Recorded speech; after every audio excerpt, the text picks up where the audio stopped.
RCD, a sintonia perfeita para ativar os seus sentidos.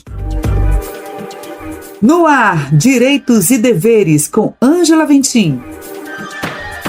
Olá, ouvintes! Hoje teremos como convidada a doutora Fernanda Formigueri, juíza da 11ª Vara do Trabalho de Salvador. E o tema de hoje é assédio moral. Doutora Fernanda, vamos começar pelo começo. O que é assédio moral? Boa tarde a todos, tudo bem? Então, assédio moral, ele precisa ser praticado no ambiente do trabalho e praticado de forma reiterada e prolongada, de forma a causar constrangimento e humilhação. E uma outra questão em relação ao assédio moral, que é uma pergunta geralmente que é feita, pode ser praticado por quem contra quem? Contra qualquer pessoa no ambiente de trabalho. Esse assédio pode ser praticado por chefia ou não, ou por colega de trabalho. O ambiente de trabalho, quando ele é nocivo, inóspito e causa dano à dignidade, à honra da pessoa, através de ofensas reiteradas, sim, aí está qualificado o assédio moral, que é passível de indenização. E o judiciário recebe muitas demandas relacionadas a esse tema? É comum? As demandas mais comuns do judiciário continuam sempre hora extra, a extrapolação de jornada, seguido de assédio moral e também com as questões de doenças ocupacionais, que algumas têm origem em razão de prática de assédio moral. A gente tem essa noção do que é o assédio moral. Só pode ser praticado pelo superior hierárquico ou quando há essas condutas também pelo colega da mesma hierarquia, do mesmo setor, também é considerado um assédio moral? Sim, como eu disse um pouco antes, por quem ele pode ser praticado? Por qualquer pessoa no ambiente de trabalho, não só pela chefia ou chefia imediata, os colegas, porque é obrigação da empresa velar pela dignidade do trabalhador. E se a empresa verifica no seu ambiente de trabalho que colegas estão ferindo a dignidade uma do outro e todos assistindo de forma reiterada, é responsabilidade da empresa coibir, estancar tudo aquilo, e se essa ofensa gerar um problema para o empregado, a empresa vai responder, porque é obrigação do empregador tornar o ambiente de trabalho saudável. E o que a empresa deve fazer com esse funcionário quando ela descobre que ele vem praticando esses atos de assédio moral? De acordo com o que vem praticando, aquelas punições, advertência, suspensão, punição, tudo vai depender do tipo de assédio moral praticado, do tipo de ofensa, porque há algumas ofensas que são passíveis de pequenas repreensões e outras não, que são muito graves, tudo depende de cada caso e avaliação. Agora sim,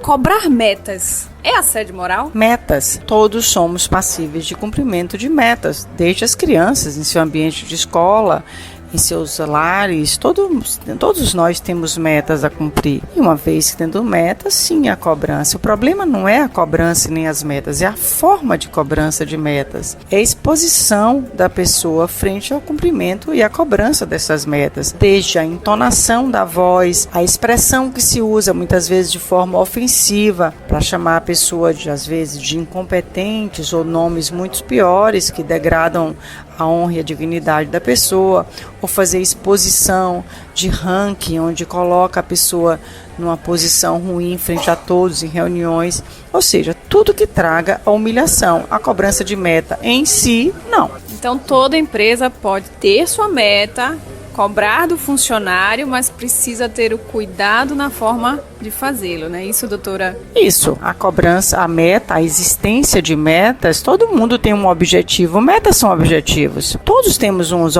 objetivos a serem cumpridos, ou ao final de cada mês, a trimestre, semestre, todo ser humano tem objetivos que em termos de empresa se chama de metas, mas para cobrar essas metas é preciso o respeito e preservar a dignidade para que elas não sejam alcançadas a qualquer custo. Agora, se a empresa ela faz um trabalho de conscientização para que seus coordenadores, gerentes não pratiquem o assédio moral, se ela tem um estatuto bem redigido, com regras claras sobre condutas, isso isenta a empresa de responsabilidade? Olha, ter um regramento escrito por si só é um indício de que está cuidando. Mas se a gente observar, nós temos leis no nosso país para tudo. O fato de existir lei não significa que ninguém vai praticar o delito. Está existindo lei porque significa que alguém vai praticar algum delito. O dever de vigilância da empresa no ambiente de trabalho para de fato coibir e ser vigilante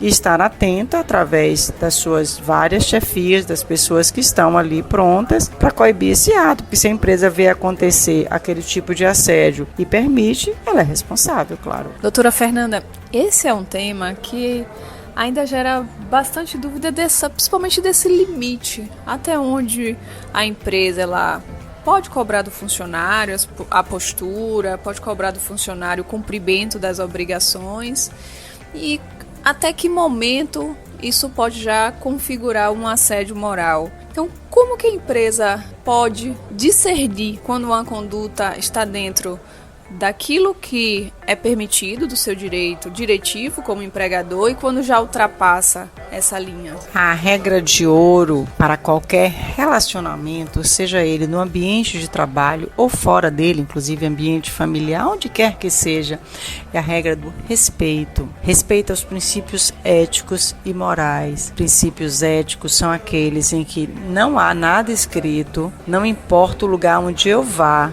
e a gente sabe como respeitar o próximo, no tom de voz, na forma de conduta, na maneira de tratar, independente de sexo, posição, sem fazer comentários humilhantes. Quando essas regras são observadas na conduta de respeito para com o próximo, seja ele o próximo, colega de trabalho, superior, qualquer que seja a postura, quando essa regra é respeitada, não vai ter problema nenhum, não vai ter assédio e todos viverão em paz e sem complicação, sobretudo com a justiça. Doutora Fernanda, muito obrigada pela presença, pelos ensinamentos que nos trouxe sobre o tema. Aos caros ouvintes também meus agradecimentos por estarem aqui conosco e até a próxima no programa Direitos e Deveres na rádio Coisas da Dina com Ângela Ventim. RCD, a sintonia perfeita para ativar os seus sentidos.